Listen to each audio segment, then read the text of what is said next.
So hello class 10 students, আমি তোমাদের Pranab sir and welcome to Saphala YouTube channel. Students, finally তোমাদের class 10 এর second unit test exam কিন্তু চলে এলো এবং তোমরা যারা যারা চাও ক্লাস 10 এর সেকেন্ড ইউনিট টেস্ট এক্সামের ভূগোলে 100% মার্কস স্কোর করবে, অর্থাৎ 40 আউট অফ 40 মার্কস তোমরা স্কোর করতে চাও, তাদের জন্য আজকের ভিডিওটি আমি খুবই রিসার্চ করে স্পেশালি রেডি করেছি।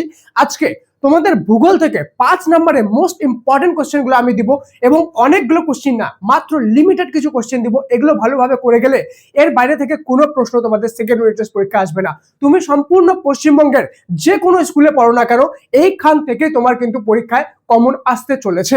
সেজন্য প্রত্যেকটা প্রশ্ন ভালোভাবে প্রিপেয়ার করে নাও, তাহলে ভূগোলে ভালো নাম্বার আনা থেকে তোমাকে কেউ আটকাতে পারবে না। তো চলো বেশি দেরি না করে আজকের এই মোস্ট ইম্পর্টেন্ট ভিডিওটি শুরু করা যাক। Let's get started.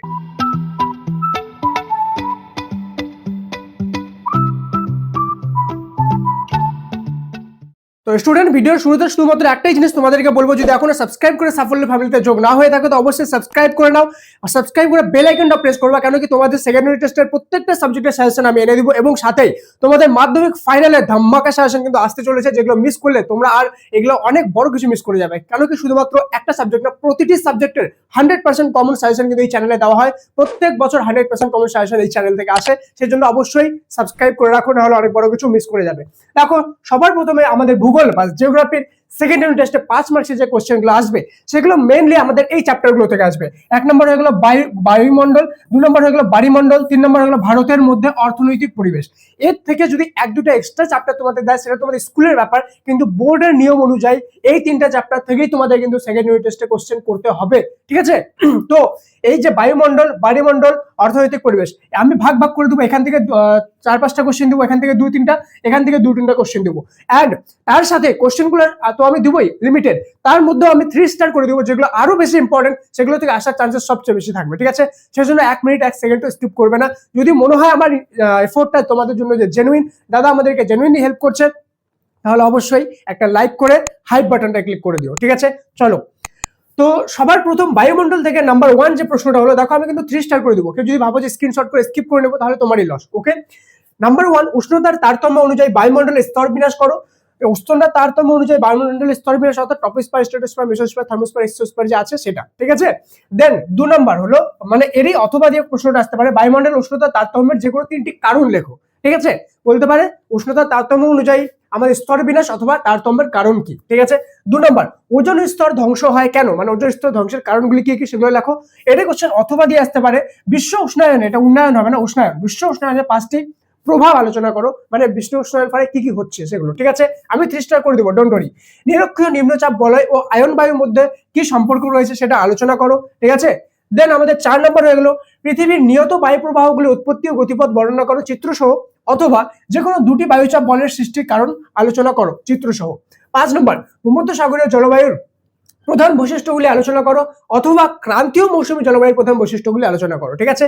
এখান থেকে মোস্ট ইম্পর্টেন্ট যে কোশ্চেনটা হলো, এটা হলো 4 নম্বর, পৃথিবীর নিয়ত বায়ু প্রবাহের উৎপত্তি ও গতিপথ, নাম্বার 1, ঠিক আছে?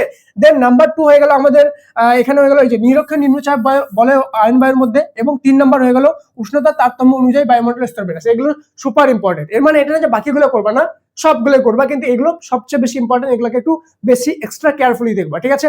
তোমার যদি মনে হয় যে এই ভিডিওটা জেনুইনলি হেল্পফুল, তো অবশ্যই তোমার সেকেন্ড ইউনিট টেস্টে মানে ক্লাস 10 এর যত ফ্রেন্ড আছে সবার সাথে ভিডিওটি শেয়ার করে দিও, ঠিক আছে?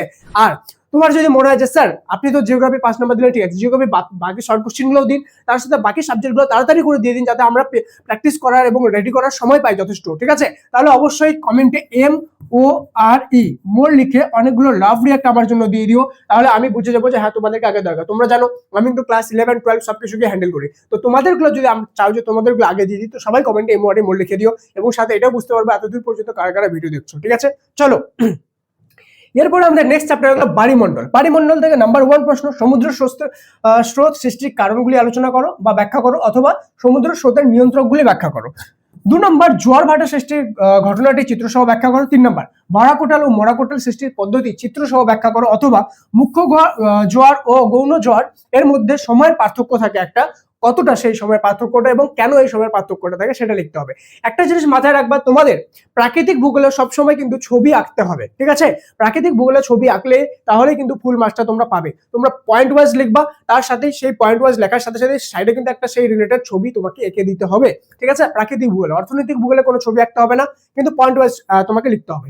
দেখো এখানকার মধ্যে মোস্ট ইম্পর্টেন্ট যে কোশ্চেনগুলো হলো সেটা হলো সবার প্রথমে 1 নাম্বারটা সমুদ্র স্রোত সৃষ্টির কারণ বা এবং সমুদ্র স্রোতের নিয়ন্ত্রক। নিয়ন্ত্রক অর্থাৎ একই জিনিস, প্রশ্নের উত্তর একই হবে, কোশ্চেনটা ঘুরিয়ে দিতে পারে এইভাবে। দুটো প্রশ্নের উত্তর কিন্তু একই, ঠিক আছে? এটা না যে এটা প্রশ্নের উত্তর আলাদা, এটা প্রশ্নের উত্তর আলাদা। নিয়ন্ত্রকগুলি আলোচনা করা অথবা কারণগুলি আলোচনা করা মানে একই।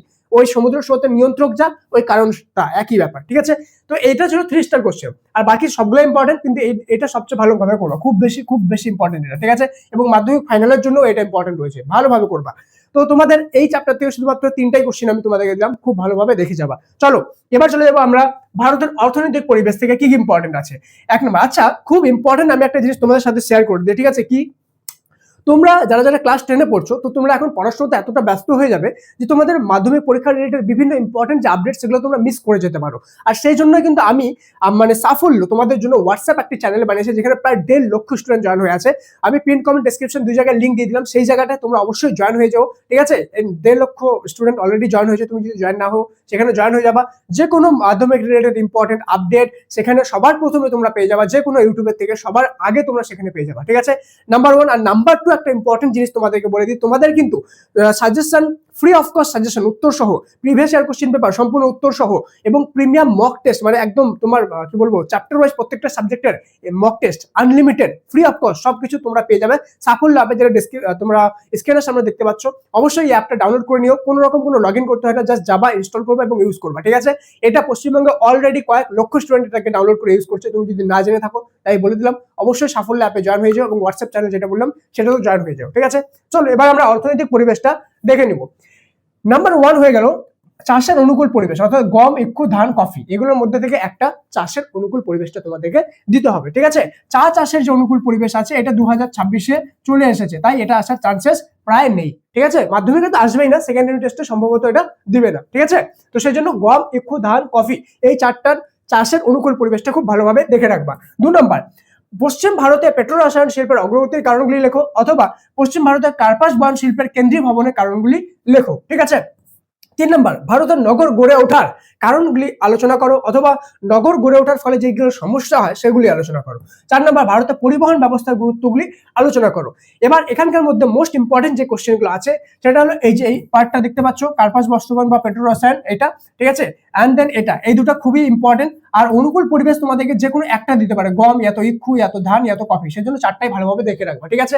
একটা আমি টিপ তোমাদেরকে এখানে দিয়ে দিই, সেটা হলো যে কোনো চাষের অনুকূল পরিবেশের জন্য শুধুমাত্র কিছু লিমিটেড জিনিস তোমাদেরকে দেখতে হবে, যে সেইখানকার আমাদের উষ্ণতা কত লাগে, ঠিক আছে? মানে পয়েন্ট একই থাকবে, উষ্ণতা, বৃষ্টিপাত, মৃত্তিকা, ঠিক আছে? তারপরে এগুলো শ্রমিক অ্যান্ড এইসব রিলেটেড জিনিস, তো পয়েন্ট একই থাকবে, শুধুমাত্র উষ্ণতা, প্রত্যেকটা চাষের একটু আলাদা উষ্ণতা দরকার হবে, প্রত্যেকটা চাষে বৃষ্টির একটু আলাদা দরকার হবে, প্রত্যেকটা চাষের ক্ষেত্রে মৃত্তিকা একটু আলাদা দরকার হবে, সেটা কিন্তু পয়েন্ট একই থাকবে। সেজন্য এইভাবে তুমি যদি পয়েন্ট বানিয়ে লেখো তাহলে তোমার পড়তেও সুবিধা হবে এবং জিনিসগুলো কিন্তু আয়ত্ত করতেও অনেকটা ইজি হয়ে যাবে এবং এগুলো মনেও থাকবে সহজে, ওকে? আর পরীক্ষায় লিখতেও পারবা সহজে। তো এইভাবে কিন্তু তোমাদেরকে পড়তে হবে। আশা করি ভিডিওটা ভালো লাগলো, যদি জেনুইনলি মনে হয় ভিডিওটা হেল্পফুল তো অবশ্যই একটা লাইক করে দিও। আর যেটা বললাম, সাফল্য অ্যাপ প্লে স্টোর থেকে ডাউনলোড করে দাও সম্পূর্ণ ফ্রিতে। আর হোয়াটসঅ্যাপ চ্যানেলে যেটা লিঙ্ক ডিসক্রিপশন পিন কমেন্টে দিয়ে দিলাম, সেটা অবশ্যই তোমরা জয়েন করে যাও, ঠিক আছে? যে কোনো আপডেট সবার প্রথম সেখানে পেয়ে যাবে। দেখা হচ্ছে পরে ভিডিওতে, ততক্ষণ পর্যন্ত মন দিয়ে পড়াশোনা করো। Thank you so much and may God bless you all.